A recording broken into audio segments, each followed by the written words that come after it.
Сәлеметсіздер ме балалар, сабағымызды бастамас бұрын көз жаттығуларын жасайық. Жоғары қарап күлеміз, көзімізді біріне-бірін қаратып аузымызды домалатамыз.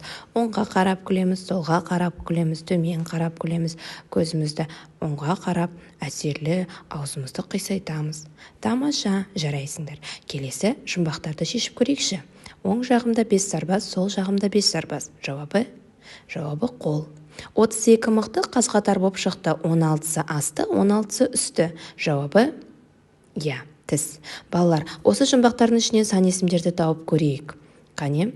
5, 32, 16. Тамаша, жарайсыңдар балалар. Ендеше келесі бейнематериалға назар аударайық.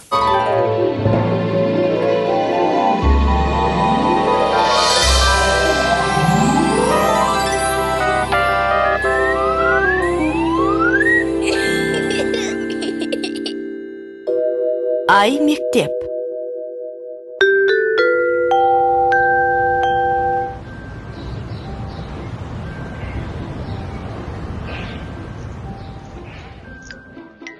Дана, мынау сенің нөмірің. 65 саны жазылған. Жоғалтып алма, осы нөмірмен киіміңді аласың. Ал мынау біздің 2 билетіміз. 7-ші қатардың 23-ші, 24-ші орындарына отырамыз. 11-ге 15 минут қалыпты. Әлі уақытымыз бар. Сондықтан мен екеумізге 2 балмызда қалып келейін. Сен мені осы 1-ші қабатта күте тұр. Тұра тұрыңызшы аға, не деген көп сандар? Мен шатасып кеттім. Иә, Дана.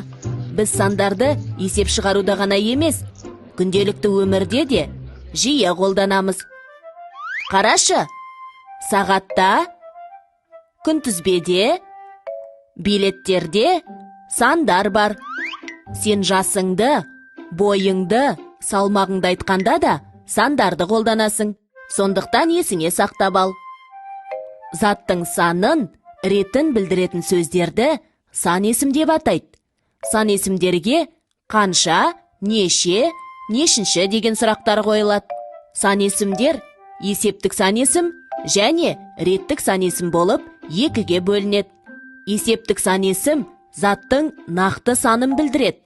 Қанша, неше деген сұрақтарға жауап береді.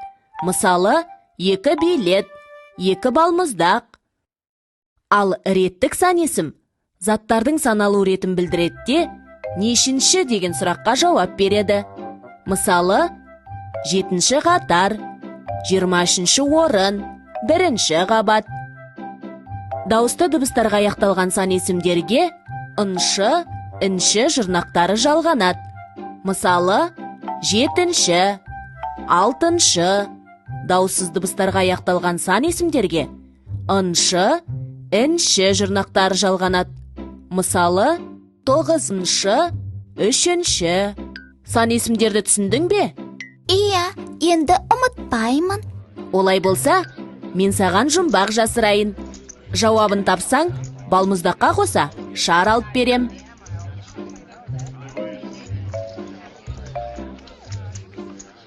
Басында 2 таяғы бар, 4 аяғы бар. Адам деуге болмайды. Сақалы тағы бар. Бұл не? Ешкі. Жарайсың, Дана. Қойылым басталды. Барайық.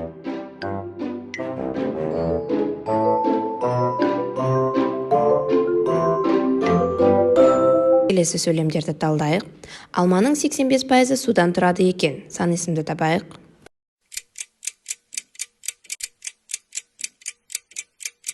Дұрыс айтасыздар, 85. Қанша 85 деген сұраққа жауап беріп тұр.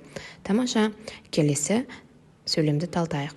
Есіл Қазақстандағы 2-ші ұзын өзен.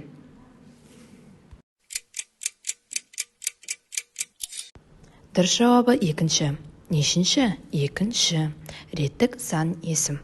Балалар, өздерің байқағандай, бұл 2 сөйлем де бізде су туралы айтылған. Яғни біздің бөліміміз су тіршілік көзі. Ендеше келесі бейнематериалға назар аударайық. Су тіршілік көзі. Сәлем, мен Русланмын. Мен мектепке жиналғанда, немесе достарыммен далаға ойнауға барғанда, әрдайым өзіммен бірге су алып жүремін. Неліктен екенін білесіңдер ме?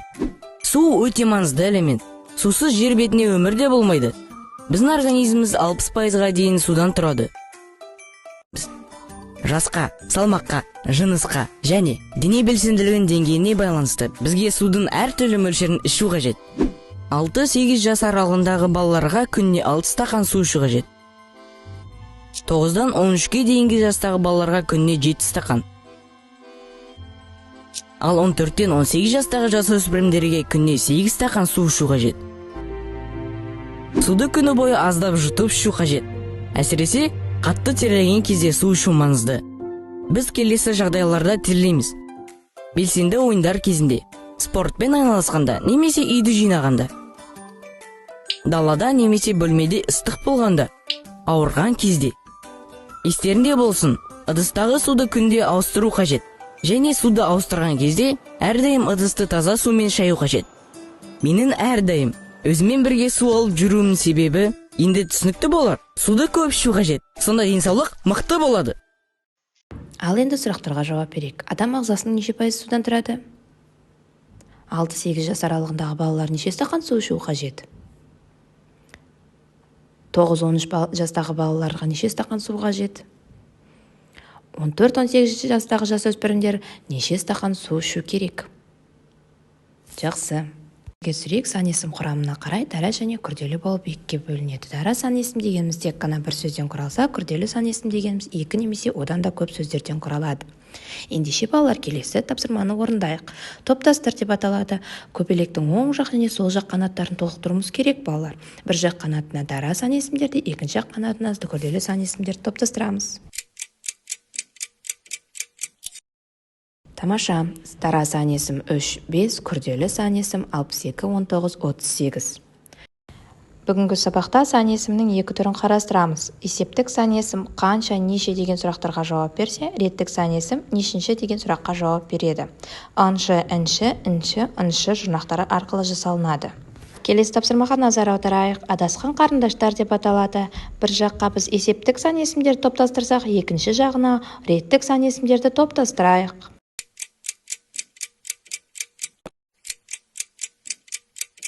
Тексереміз. Есептік сан есім 1, 22, 3. Реттік сан есім 9-шы, 3-ші, 2-ші. Тамаша, жарайсың. Қане ойын ойнайық. Миллион кімге бұйырады? Сұрақтар беріледі, нұсқаларымен дұрыс жауабын табуымыз керек.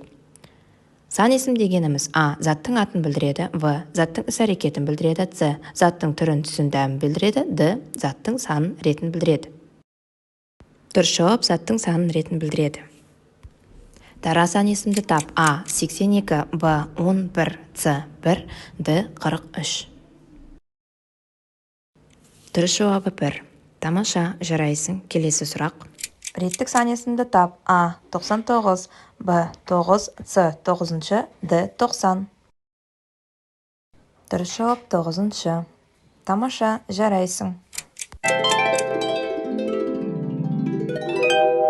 Қайталайық. Сан есім. Заттың санын, ретін білдіретін сөздерді сан есім деп атайды. Сан есімдерге қанша, неше, нешінші деген сұрақтар қойылады. Сан есім есептік сан есім және реттік сан есім болып екіге бөлінеді. Есептік сан есім заттың нақты санын білдіреді. Мысалы, 2 балмұздақ, 3 шар. Реттік сан есім заттардың саналу ретін білдіреді. Олар есептік сан есімге ыншы, інші, ыншы, інші деген жұрнақтар жалғану арқылы жасалады. Мысалы, 4-ші сынып, 7-ші қатар. Жарайсың балақай, бүгін сен сан есімді толық меңгердің.